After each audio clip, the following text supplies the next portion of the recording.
రైడాన్ మనము ఇది walk behind ఉంటుంది ప్లస్ రైడాన్ ఉంటుంది. ఇది వచ్చేసి రైడాన్ అండి. ఇది 6 రోస్ మిషన్. ఇప్పుడు సాధారణంగా రైతులకు వచ్చే సమస్య ఏంటంటే కూలీలు సరిగ్గా దొరకకపోవడము, దొరికినా కూడా వాళ్ళు కరెక్ట్ టైంకి రాకపోవడము. సరే టైంకి వచ్చిన వాళ్ళు వచ్చినా కూడా మనం వరి నార అనేది టైంకి వేయకపోవడం అనేది జరుగుతూ ఉన్నది. సో ఆ సమస్యలన్నింటినీ ఏ విధంగా అధిగమించుకోవాలన్న చూస్తే కనుక మనకు ఈ రాలో నాటేసే మిషన్లో తేవడం జరిగింది.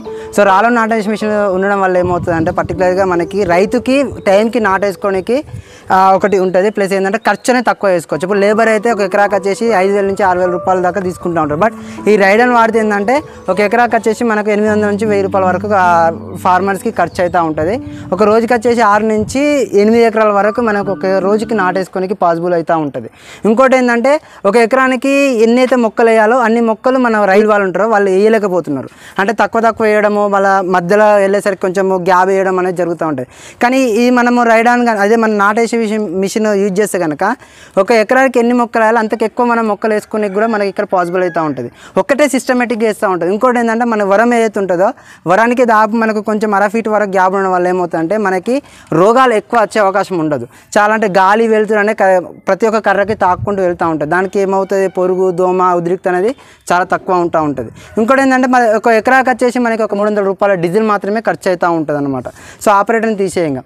ఇంకోటి ఏంటంటే దీనికి ఇది ఏ విధంగా పనిచేస్తుంది, దీని పనితీరు ఏ విధంగా ఉంటుంది అంటే ఇక మనకి పర్టికులర్గా చూస్తే బుష్ రాడ్లు ఉంటాయి. సో ఇక్కడ మనకి బుష్ రాడ్స్ అనేది పర్టికులర్గా మంచి సిస్టమేటిక్ ఇవ్వడం జరిగింది, మంచి క్వాలిటీ బుష్ రాడ్లు ఇవ్వడం జరిగింది.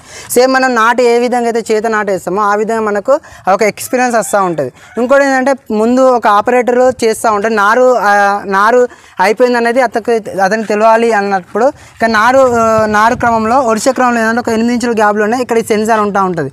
ఈ సెన్సార్కి ప్రెస్ అయ్యి నారు ఉన్నంత సేపు మనకి ఎటువంటి ప్రాబ్లం ఉండదు. ఎప్పుడైతే నారు అయిపోయినా వెంటనే ఇక్కడి నుంచి అయిపోతుందో ఈ సెన్సార్ అనేది బయటికి రావడంతో అక్కడ ముందు ఏదైతే ఆపరేటర్ దగ్గర ఉంటుందో అక్కడ ఒక హారన్ బీమ్ సౌండ్ అనేది వస్తూ ఉంటుంది. సో దాని ద్వారా ఆపరేటర్ వచ్చేసి మళ్ళీ ఇక్కడ నార అనేది ఫిల్ చేసుకోవడం అనేది జరుగుతూ ఉంటుంది.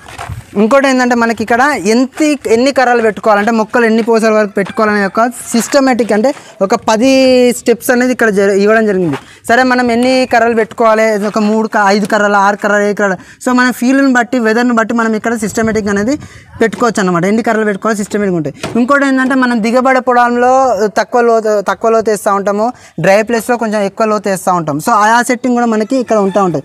అంటే ఎంత డెప్త్ వేయాలి, ఎంత లోతు వేయాలి అనే సెట్టింగ్ కూడా మనకి ఇది ఇవ్వడం అనేది జరిగింది అనమాట. అదేవిధంగా మనకి ఇక్కడ ఏంటంటే 7 స్టెప్స్ సెన్సార్ ఇవ్వడం జరిగింది. అంటే ఆటో సెన్సార్ ఇవ్వడం జరిగింది. మనకి 7 స్టెప్స్ ఆటో సెన్సార్ ఇవ్వడం జరిగింది. మన ఎన్ని అడ్జస్ట్మెంట్ ఎంతైతే మనకి ఎంత సెన్సార్ కావాలో అంత సెన్సార్, అంటే ఎంతవరకు బోర్డు అనేది కిందికి రావాలనేది కూడా మనకి ఇక్కడ సెన్సార్ ఉన్నది. సో ఈ ఒక్కసారి మనం సెన్సార్ సెట్ చేసుకున్నామంటే ఒకే సిస్టమ్ పొలం మొత్తం ఒకే మాదిరిగా వెళ్ళిపోతూ ఉంటుంది. దానికి ఎటువంటి డిస్టర్బెన్స్ లేకుండా ఒకేసారి వెళ్ళిపోతూ ఉంటుంది అనమాట.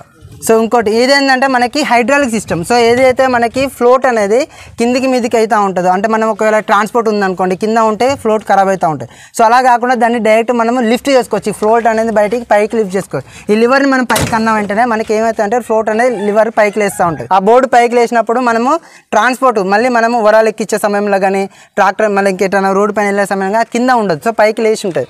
ఇంకోటి ఏంటంటే ఇదే లివర్ మళ్ళీ మనము బోర్డుని కిందికి దించి నాటేయాలంటే లివర్ని కిందికి అంటే ఆటోమేటిక్గా బోర్డు అనేది కిందికి భూమికి ఆనుకోపోతుంది. ఆనుకపోయినప్పుడు మళ్ళీ అది నాటేసే క్రమంలో మనకి పనిచేస్తూ ఉంటుంది. లేదు ఇంకోటి ఏంది, ఈ నాటేసే క్రమంలో కిందికి అంటే కనుక నాట అనేది ఏదైతే మనకు రొటేట్ అవుతూ ఉంటాయో ఆర్మ్స్ అనేది అవి తిరుగుతూ ఉంటాయి నాటేసే క్రమంలో.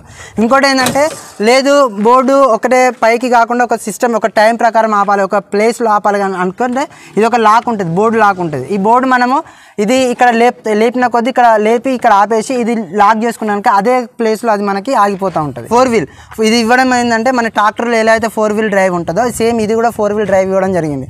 ఒకవేళ బాగా దిగబడ్డది అనుకోండి, దిగబడే క్రమంలో దీన్ని మనం ఇట్లా పుల్ చేసి పట్టుకున్నాం, కాలుతో ఒత్తి పట్టుకున్నాం అనుకోండి, దిగబడే క్రమంలో కొంచెం లోడ్ ఎక్కువ ఇంకా అది ముందుకి పోతూ ఉంటుంది. లేదు అయినా ముందుకు వెళ్ళట్లేదు ఇంకా బాగా లోడ్ ఉందంటే ఇక్కడ మనకి లోడ్ గేర్ లాగా ఇది ఒక యాంటీ సింక్ గేర్ ఉంటుంది. సో ఇది వేస్తే ఏంటంటే ఆటోమేటిక్గా మీకు సింపుల్గా బయటికి వెళ్ళే అవకాశం ఉంటుంది. ఓకే, మనకి గేర్ ట్రాన్స్మిషన్ గేర్ వచ్చేసి హెచ్ఎస్టీ గేర్ ఇవ్వడం అనేది జరిగిందన్నమాట ఇక్కడ. సో మంచి క్వాలిటీ బాగుంటుంది. సో మనకి ఇక్కడ ఈ గేర్ వచ్చేసి ఏంటంటే మనకి ఒకటి ఫీల్డ్ వర్క్ ఉంటుంది ప్లస్ ట్రాన్స్పోర్ట్ ఉంటుంది. ఎక్కడ ఫీల్డ్ వర్క్ అంటే మన పొలంలో నాటేసేటప్పుడు కనుక ఈ గేర్ వెనకంటే మనకి ఫీల్డ్ వర్క్ అది ఏ మూమెంట్లో అయితే రన్ కావాలో అదే ఆర్పిఎంలో రన్ అవుతూ ఉంటుంది.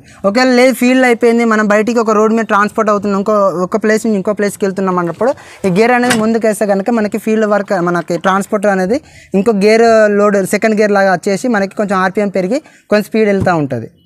సో చూసారు కదండి. సో దీని పనితీరు అనేది సేమ్ ఇదే విధంగా ఉంటుంది. ఎవరన్నా తీసుకోవాలనుకున్నా కూడా, కొత్త వాళ్ళు తీసుకోవాలనుకున్నా కూడా కొంచెం ఏంటంటే ఇప్పుడు వాక్ బిహైండ్ ఉంది ప్లస్ ఈ రైడర్ ఉంది. సో వాక్ బిహైండ్ సింపుల్గా ఇది ఉండదు. దీన్ని మెయింటైన్ చేయాలి అంటే ఎంతో కొంత ఖచ్చితంగా అవగాహన ఉండాలి. మనం కొత్తగా తీసుకొని అప్పుడే ప్రయోగాలు చేస్తే కనుక ఖచ్చితంగా రైతుకి ఏంటంటే ప్రాఫిట్ ఉండదు, కొంచెం చాలా ఇబ్బంది పడాల్సి వస్తుంది. సో నేను ఇచ్చే సలహా ఏంటంటే ఫస్ట్ మీరు ఒక చిన్న మిషన్ ఏదో రాలో మన వాక్ బిహైండ్ తీసుకొని దాంతో ఒక 1 year 1.5 years మీరు ఒకసారి ఎక్స్పీరియన్స్ ఉంటే దాని ద్వారా ఏంటంటే నర్సరీ విషయంలో కానీ ప్లస్ దాని యొక్క సెట్టింగ్స్ అది ఏ విధంగా ఆపరేట్ చేయాలి కొంచెం అవగాహన వస్తుంది. సో అవగాహన వచ్చిన తర్వాతకి మళ్ళీ మీరు అదే కంపెనీలో మళ్ళీ ఎక్స్చేంజ్ పెట్టుకొని కూడా మీరు మళ్ళీ ఇది మిషన్ అనేది రైడాన్ తీసుకొని మీరు దాంతో ప్రాఫిట్ పొందే అవకాశం ఉంటుంది.